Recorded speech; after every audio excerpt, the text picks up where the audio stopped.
Welcome to episode 16 of Ballers Find a Way.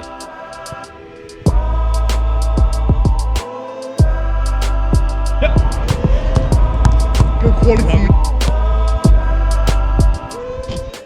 Today I'm going to speak to you about our match against the bottom place team Obrera B. Unfortunately, this was a match which I was not able to play in because there was a lot of COVID going around our villa, and although I was tested negative, I had a cold and I had symptoms and I didn't want to take the risk of infecting the rest of the team.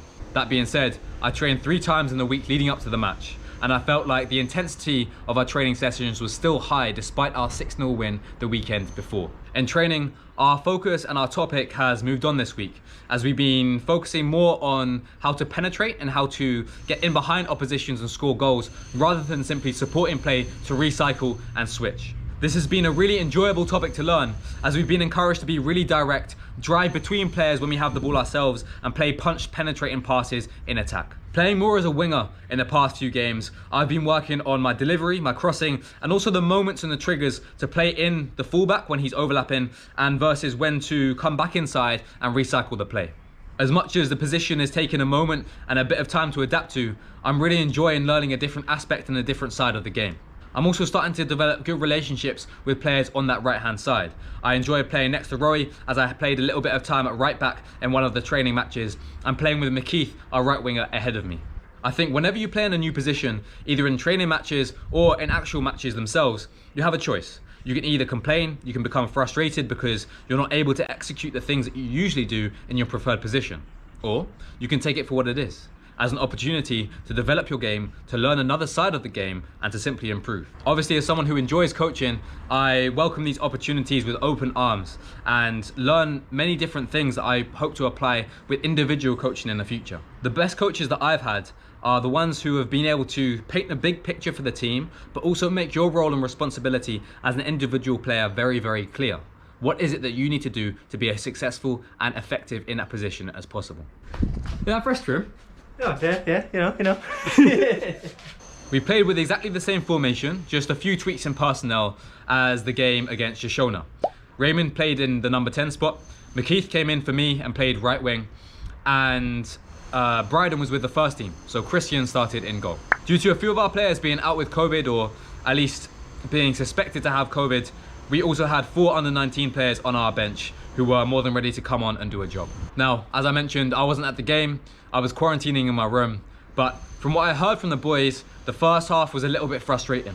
It was a game where our touches were letting us down, some of the quality of the passes were letting us down, and we weren't really taking care of the basics in possession to dominate the opposition. That being said, we did create a few chances in the first half, with Raf popping up with a couple snapshots in and around the box.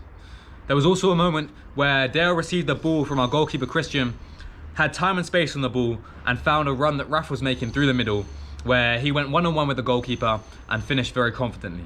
I believe that was his first competitive goal in around 5 years, so all of the team went over to celebrate with him, and we were all really happy. We went into half-time 1-0 up, and there's nothing wrong with that if you're playing well. There's nothing wrong with that if you're fighting for every ball and you're playing to the fullest of your potential.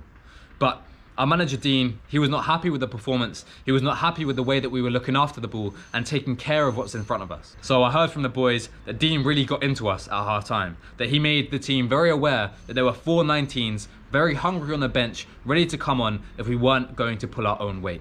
Sometimes when you're playing against a lesser team, you can play down to their level. And I think it takes a certain level of personality, a certain level of focus and intention to really put your foot on the gas and make sure that you dominate the opposition. And that level of personality is exactly what we showed in the second half. Not long after the restart, we win a free kick halfway into the opposition's half. Raymond whips in a ball which the opposition do not deal with, and Dale turns from provider to goal scorer as he finds the top bins. Just 5 minutes later, Dale pops up again in the box and scores a header from a corner, making a case for him starting up top next game instead of playing centre back. And as if that wasn't enough for the bottom place team in the league, Raymond decides to just be disrespectful, to be honest. He gets the ball, beats a couple of players, drives into midfield, gets close to the edge of the box, sees the keeper off his line and does the rest. That old adage of goal scorers and strikers going on a drought, then scoring one and the floodgates opening seemed to have come true. We were all really happy for Raymond again to get his second goal of the season. That's 2 games in a row where he scored now. With around 10-15 minutes of the match to go and a few of the 19s boys on the pitch, Dennis does well to win the ball from the opposition, beat a player, use his body and slot past the goalkeeper. He then goes and celebrates as a 19s player playing for a higher up team should do. 5 minutes after that, Ruslan, another one of the under 19s players, shows why as a striker it's important to work hard and be tenacious out of possession. He applies pressure to an already shaky goalkeeper as the ball is played back to him. The goalkeeper takes a loose first touch and Ruslan has one of the easiest goals he'll score, but it came from hard work. It was a shame that I wasn't able to join the boys in the dressing room and celebrate with them afterwards, but I was very happy and very proud watching the game from the Villa. 2 games in a row now where we've scored 6 goals. 2 games in a row where we've kept a clean sheet. And although this weekend where we're playing the team in 5th is going to be a very different test, I feel like the boys are ready. Not just the work rate, the effort, the persistence and the quality in training, but also the togetherness, the cohesion between players, the understanding that we're fighting for the person next to us on the pitch is so present. When you have that bond between your teammates, when you have that feeling of collective action, you can achieve anything on the pitch. Our match is this Sunday, a late kickoff at 6:30 p.m, so we'll probably have a rest day on Monday. But we also have a very exciting moment coming up next week. On Wednesday, all of the boys across the villas and in the apartment are going to Madrid. We're traveling to play a showcase game where scouts and other coaches may be in attendance and potentially giving us an opportunity to sign a contract for next season. It's something that I'm really looking forward to, and I'm not going to put extra pressure on myself to perform at a stupid level, to do things that I don't usually do on the pitch. I think I'm going to trust myself and enjoy it, because I know that often with a lot of these showcase games, you have to be a little bit lucky. You have to be in the presence of a scout or a coach who knows what they're looking for. Maybe you turn up and you have a brilliant performance, but they don't actually want a player in your position because they already have a lot of squad depth there. So with that in mind, I'm going to try and treat it like any other game and just lead, try and communicate with my teammates, build them up and play to the best of my ability. I've heard from Bryden, one of the guys who was also here last year, that the night out in Madrid is decent. So we might all go celebrate if we play well. We then get back late on Thursday, meaning that we won't train, have a lighter training session on Friday, and then have a match on Saturday. So although we're going to train less next week, we're going to have one more match. And I think that's exactly what you want. You want minutes, you want time under pressure, performing at the highest level possible. In training, you can try as hard as you can to simulate 11-a-side, but you don't quite reach that level of physicality, of effort, of determination, of grit when you're training against people who you like. With that in mind though, I do feel like I've reached a certain level of training standards which I hadn't been at previously. Before training, I've been very disciplined. Waking up at the same time, having a cold shower in the mornings, then going to the gym to stretch for about half an hour to make sure that my body feels loose and comfortable so I'm able to put myself around in training. I've also turned up to training with a slightly different attitude, and it's one which I didn't expect from myself, but one which I find quite effective. I've turned up with the attitude that I don't necessarily like all of my teammates. With the attitude that this person is not better than me, and I'm going to show them that they're not better than me by beating them in every single 50-50 challenge. While in some ways this attitude feels a little hostile, I think it's necessary to bring the best out of yourself and also out of your teammate. If you're playing against someone who is not trying, you do not have to try to play well.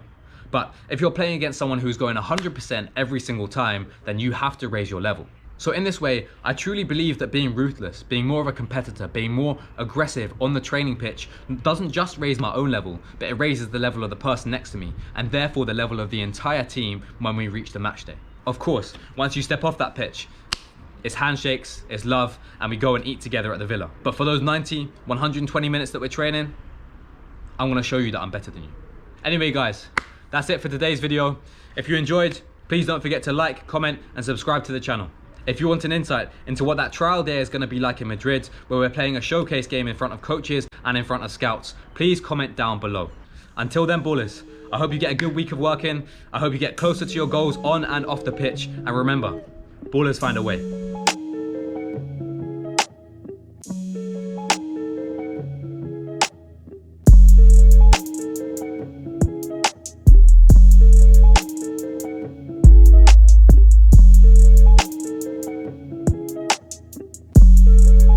¿Es de or is it darling? Dale, dale. Dale, sí.